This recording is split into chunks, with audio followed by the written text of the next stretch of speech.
மங்கள பட்டினில் மணக்கோலம் விவாகா வழங்கும் சுபமுகூர்த்த பட்டு தி Chennai silk D நகர் வேளச்சேரி குரோம்பேட் மற்றும் திருவள்ளூர்.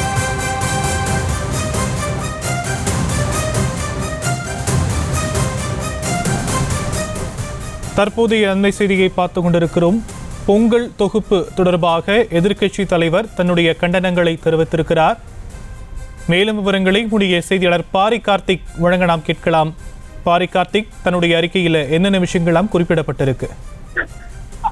வணக்கம். பொங்கல் பரிசு மற்றும் பொங்கல் தொகுப்பை அனைத்து குடும்ப அட்டைதாரர்களுக்கும் வழங்கப்படவில்லை என்று தற்போது அதிமுகவுடைய பொதுச்செயலாளர் எடப்பாடி பழனிசாமி அவர்கள் தமிழ்நாடு அரசுக்கு கண்டனம் தெரிவித்திருக்கிறார். அந்த கண்டனத்தின் அடிப்படையில் அனைத்து அட்டைதாரருக்கும் முறையாக பொங்கல் தொகுப்பு சென்று சேரவில்லை என்றும் குற்றம் சாட்டியிருக்கிறார்.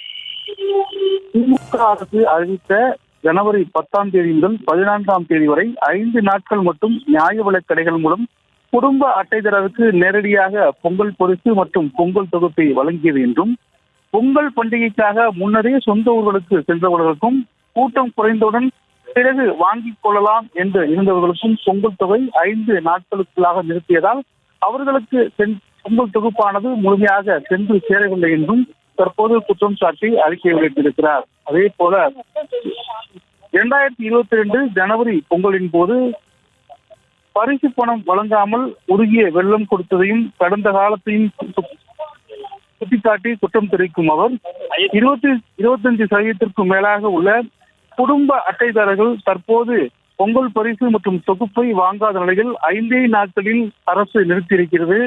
எனவே அது தொடர்பாக தனது கண்டனத்தை தெரிவித்தும், மேலும் அறிவிக்கப்பட்ட அனைத்து அரிசி அட்டைதாரர்களுக்கும் பொங்கல் பரிசு வழங்க வேண்டும் என்றும் தமிழ்நாடு அரசுக்கு கோரிக்கையாக வைத்திருக்கிறார். செய்திகளை உடனுக்குடனும் துல்லியமாகவும் தெரிந்து கொள்ள சப்ஸ்கிரைப் பண்ணுங்க.